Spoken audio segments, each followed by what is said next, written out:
The Gloriana set by ThebeMoon, read by Max Mabella. Chapter 57. Castello di Zabini. Ginny was impressed by Hermione's improved flying, although they stayed just a foot above the trees and flew at a creeping pace. But Hermione's hands were steady, and her broomstick didn't wobble or tilt upwards. They landed on the bare hill in the western end of the Forbidden Forest, and Ginny brought out 2 butterbeers she'd stowed in her cloak pockets. Hermione set out her one remaining jar of fire. The rest were back on the hill outside the burrow. The friends settled against 2 rune-inscribed rocks that Hermione vowed to study later, and just sat quietly until Ginny was ready to begin her story. It was a surprise, of course, this trip to Blaze's family castle. Ginny began, wrapping her cloak around herself. Called Castello di Zabini. Dates back to the 5th century. You'd love it. Those early Zabinis were pirates, and the castle was fortified in the 15th century. Blaze had regaled me about the night of the Gryffindor party, and then again the following weekend when I met him at the Leaky Cauldron. She grinned suddenly. It was funny, actually, that night in September. There I was, sitting with a virtuous stranger in a grimy rented room, waiting for a shag instead of getting long tales of princely riches. How better to impress a poor little Weasley, right? That those Slytherin slags love that shit. I practically jumped him to shut him up. So anyway, last Friday night I was having drinks with Blaze in Hogsmeade, and he said he had a small surprise. The man's last small surprise was chartering the Hogwarts Express to take us to dinner in London last month, so I was ready for anything. He produced a dented can of beans, which turned out to be a portkey to Italy, and we ended up standing on a medieval battlement in the middle of an island overlooking the sea. Violin music and candles floated around us, and we were suddenly waltzing on this giant moon. "Blaze, what are you up to?" I asked, and he gave me some long speech about a romantic scene with a beautiful woman and hair shining like a sunset over the Mediterranean, until I'm fidgeting with boredom. I mean, it couldn't be just about sex, since he'd been getting plenty of sex from me without whisking me off to the continent. So I was hoping the weekend was about more than shagging and pretty words. In that I was disappointed, because all he had to offer was amazing sex and exquisite surroundings inside an opulent castle. The meals became more and more extravagant, the entertainment progressed from violins to dances to private concerts to fireworks above the water, and I just got crabbier and crabbier until I was snapping like a Hermione Granger on a bad hair day.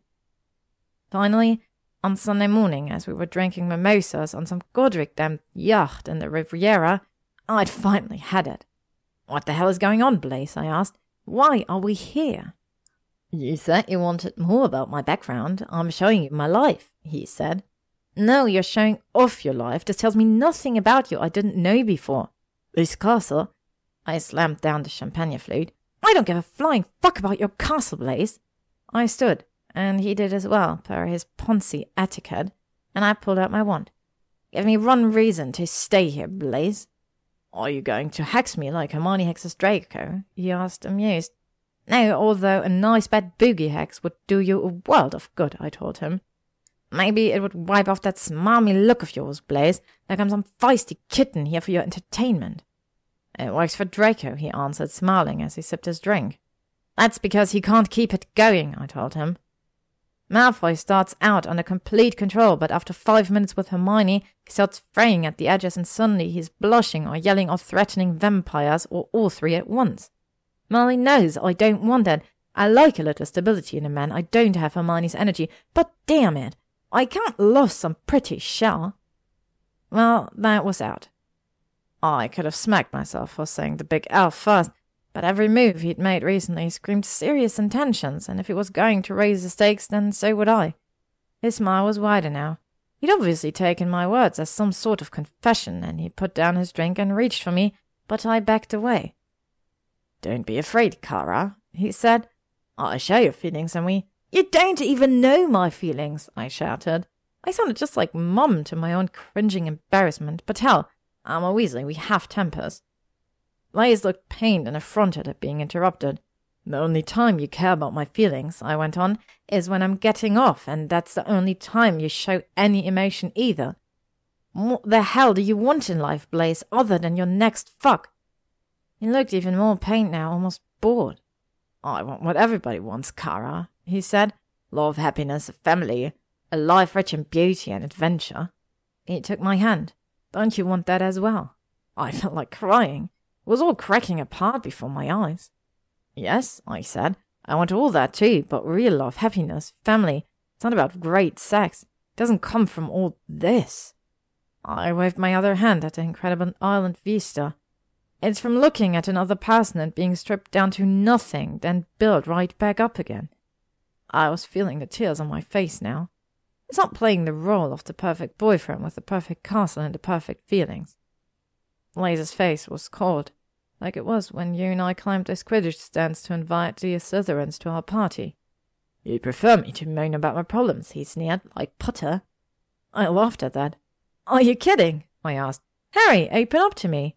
I was too young, too sweet, too good to fight with him during the war, or hear about his struggles afterwards, or even fuck.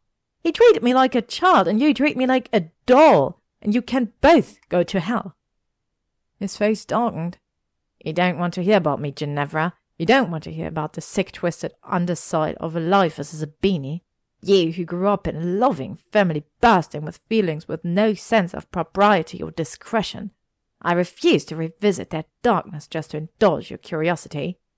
"Then you will be alone, Blaze," I told him.